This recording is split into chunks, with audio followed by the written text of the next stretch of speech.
बिस्मिल्लाहिर्रहमानिर्रहीम। आज यकम जनवरी 2026 है। तमाम देखने वालों और सुनने वालों को साल नौ की मुबारकबाद। और नाजरीन, तहरीक लब्बैक पाकिस्तान के हवाले से एक बड़ी ख़बर सामने आई है और वो बड़ी ख़बर आपके साथ हम शेयर करेंगे। और ये उसी सिलसिले की एक कड़ी है कि जिस पर हम गुज़िश्ता 2 रोज़ से बात कर रहे हैं कि सालिस जो है वो एक्टिव हो चुके हैं, लेकिन अब तहरीक लब्बैक पाकिस्तान के नए मुतालबात भी हुकूमत को पेश कर दिए गए हैं, या वो हल्के के जो मुज़ाकरात या बातचीत के अमल को आगे बढ़ाना चाहते हैं वो कन्वे कर दिए गए हैं। वो मुतालबात क्या हैं, इस पर भी हम इस वीडियो में बात करेंगे। इसके साथ साथ एक और अहम मसला जो है वो पाकिस्तान तहरीक इंसाफ को दरपेश आया है। वो मसला ये है कि बैरिस्टर गौहर को बड़े पैमाने पर सोशल मीडिया में तनकीद का निशाना बनाया जाता है। उनकी जो पॉलिसीज़ हैं उनको और उनके जो स्टेटमेंट्स हैं उनको तनकीद का निशाना बनाया जा रहा है। इस पे हम बात करेंगे, लेकिन सबसे पहले तहरीक लब्बैक पाकिस्तान के हवाले से जो बड़ी इम्पॉर्टेंट बात है वो ये है कि हमने कल की वीडियो में आपको बताया था कि जो हाफिज़ साद रिजवी और हाफिज़ अनस रिजवी वो महफूज भी हैं, और उन्होंने जो सालसी का किरदार अदा करने वाले लोग हैं उनको मुतालबात दिए कल। और उन मुतालबात में से अब जो नए मुतालबात आज के सामने आए हैं वो ये हैं कि जो तहरीक लब्बैक पाकिस्तान के जो अकाउंट्स हैं मुंजमद किए गए थे उनको गैर मुंजमद किया जाए। अक्टूबर में तहरीक लब्बैक पाकिस्तान पर पाबंदी लगाई गई थी। उसके बाद नवंबर में तहरीक लब्बैक पाकिस्तान के अकाउंट्स फ्रीज किए गए थे, उनकी प्रॉपर्टीज सील की गई थी।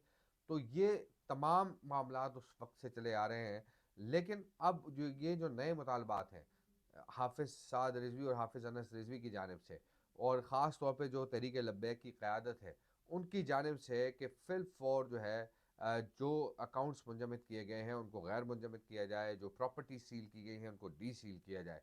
और ये इसलिए मुतालबात सामने आ रहे हैं कि जो तहरीक लब्बैक पाकिस्तान जो अपनी तंजीमी सरगर्मियाँ हैं वो जारी रख सके और बेहतर अंदाज से आगे बढ़े। अब मसला ये है कि हुकूमत को इस बात का खौफ है कि अगर मुल्क में बलदियाती इंतखाबात होते हैं कहीं भी, तो उसमें तहरीक लब्बैक पाकिस्तान ख़ास तौर पर पंजाब और सिंध में एक बड़ा वोट बैंक रखती है, और वहाँ पर तहरीक लब्बैक पाकिस्तान को जो है वो लोग वोट देंगे।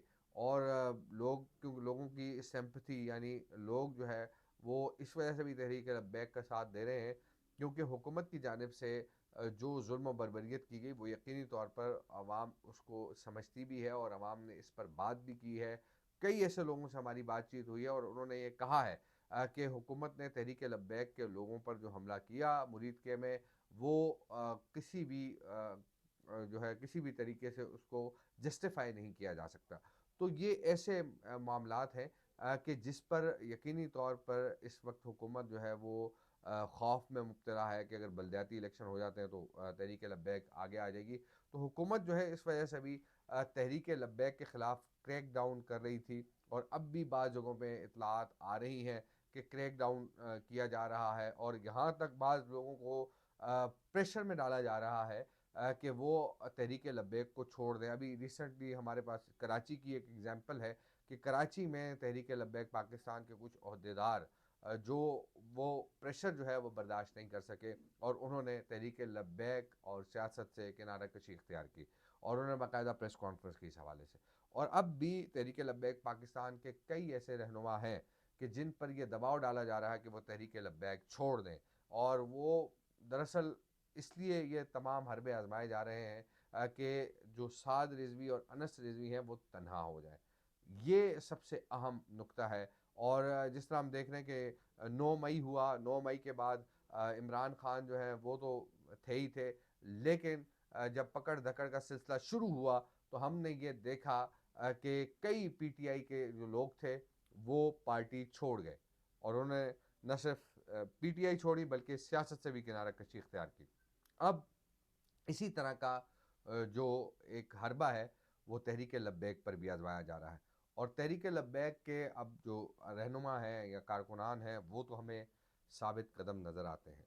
जिस तरह हमने देखा कि तहरीक इंसाफ के लोग उनका मामला और था लेकिन तहरीक लब्बैक के लोग हमें साबित कदम इस वक्त नज़र आ रहे हैं और सिर्फ एक वाक़या हुआ है और वो हो चुका। दूसरी जानिब हमने बात की कि तहरीक लब्बैक पाकिस्तान जो है वो अपने मुतालबात सामने रख चुकी है, सालिस को बता चुकी है कि आपने अगर बातचीत के अमल को आगे बढ़ाना है, गिरफ्तार कारकुनों को रिहा करवाएं और फिर उसके साथ साथ असासे जो है वो गैर मुंजमद करें, प्रॉपर्टीज़ डी सील करें और जो जो लोग मुरीद के मामले पर मुरीद के मामले में मुलव्वस हैं उनको कैफर किरदार तक पहुँचाए। तो ये अहम मुतालबात हैं। तो यकीनी तौर पर अब देखेंगे कि हमारे ज़राए मज़ीद क्या हमें बताते हैं। अगले वीलॉग में आपसे इसी पर बात होगी।